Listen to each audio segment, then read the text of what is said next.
Hello, welcome to American AVK. My name is Parker Nelms, and I'm here at our manufacturing facility in Minden, Nevada. I'll be showing you some behind the scenes on the process of building a fire hydrant or valve. The manufacturing of our products involves many processes that are designed to work flawlessly together in our facility. This especially includes how we move different parts between each process. A great example of this, and one which we actually get a lot of questions about, is how we move products after they are coated and ready for final assembly. At our facility, we have these two processes on opposite sides of the building.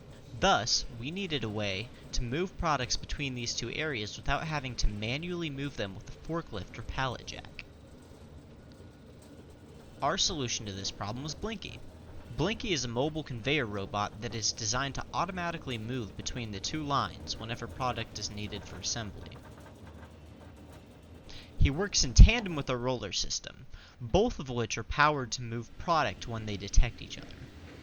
Blinky, however, is a very heavy and potentially dangerous piece of equipment with proper safeguards. This is why he blinks to let our employees know he's coming through. However, he is designed to stop automatically when someone walks in front of him. He will only continue after his path is clear for a few seconds. Anyway, I hope you found that interesting, and let us know if there's anything else you would like to learn about our processes here. Thanks.